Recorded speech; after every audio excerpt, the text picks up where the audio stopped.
I luoghi abbandonati hanno molto fascino perché sono difficili da trovare e quella per me è la bellezza. Entrare in sintonia con questi posti e vederne i piccoli dettagli. In un luogo come questo, cos'è che ti attrae di più? Mi attrae molto la natura, che si riprende ciò che era suo.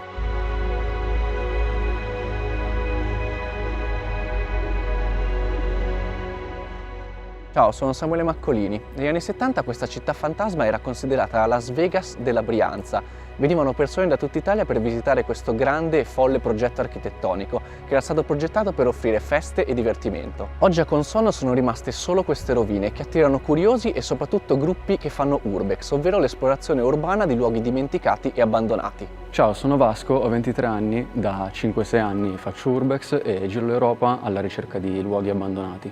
Ciao Vasco. Ciao, benvenuto. Ciao. Che cosa fa un urbex? Un urbex principalmente esplora luoghi abbandonati, c'è chi va a ricercare la storia, c'è chi semplicemente trova fascino in questi posti, come se fossero musei a cielo aperto. Si va in gruppo perché è una cosa rischiosa da fare.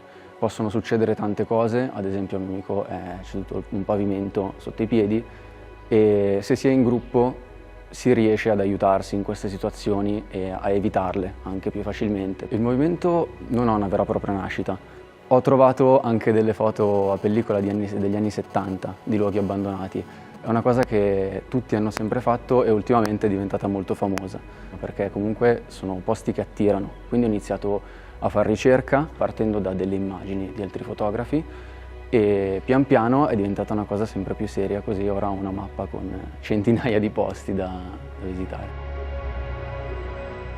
Gli edifici che preferisco visitare al momento sono gli edifici industriali, perché si scopre la storia delle persone comuni. A Consonno sono stato solo un paio di volte purtroppo, ma adesso ti porto a fare un giro e lo visitiamo per bene. Questa è la mia fotocamera.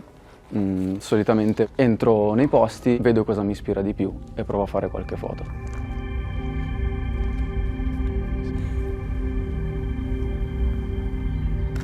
Cos'era Consonno negli anni 60-70? Consonno negli anni 60 e 70 era un sogno dell'imprenditore Mario Bagno, che pensa che sia il posto perfetto per la sua città dei sogni. Demolisce così tutto il borgo, tralasciando solo un paio di edifici. Inizia subito la costruzione di discoteche, ristoranti, hotel. Questo posto diventa subito famoso, quindi l'affluenza di gente è altissima. Con gli anni però l'affluenza di persone cala e a dare il colpo di grazia sono due frane.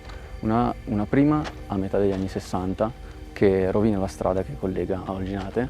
Viene subito ricostruita la strada, ma ormai il destino era segnato. Quindi una seconda frana a metà degli anni 70 impedisce il transito verso questo posto. Mario Bagno però prova a rilanciare in altri modi, prova addirittura a farlo diventare una casa di riposo. Al seguirsi della sua morte anche la casa di riposo viene chiusa.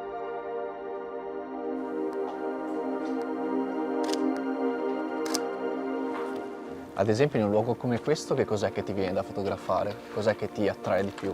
In un luogo come questo mi attrae molto la natura, che si riprende ciò che era suo. Mi piace vedere come la natura si aggrappa alle strutture. Adesso ti mostro la parte che mi piace di più di questo posto.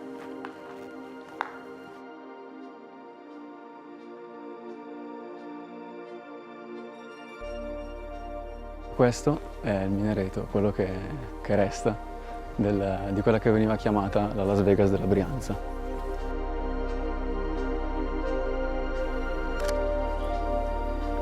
Che cosa significa per te fare urbex? Fare urbex è anche ricostruire la storia, non tanto magari con la ricerca su internet, ma appunto leggendola dai segni che hanno questi luoghi. Cerco di prenderne i lati che per me sono più belli.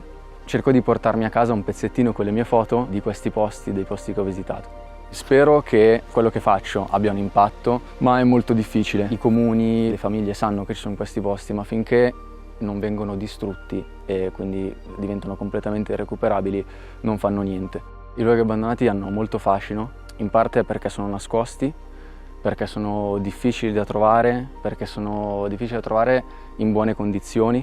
Facendo delle foto tu immortali quel momento. Puoi chiamare 100 persone a fare la stessa foto in 100 momenti diversi e usciranno 100 foto diverse, perché sono luoghi che mutano nel tempo e questa è una cosa bellissima. Questi luoghi fanno parte del nostro patrimonio. Molto spesso sono in stato di abbandono perché non ci sono i soldi per farli diventare ad esempio musei. Ci sono tantissime ville che ho visto con degli affreschi bellissimi e quindi portando a galla questi ricordi, diciamo, dai magari una speranza in più. Per me la bellezza sono tante cose, può essere semplicemente un pannello di un macchinario arrugginito, può essere i segni che ci sono su un muro in quel preciso punto. Ci sono tantissime cose che non vedi subito e quella per me è la bellezza. Entrare in sintonia con questi posti e vederne i piccoli dettagli.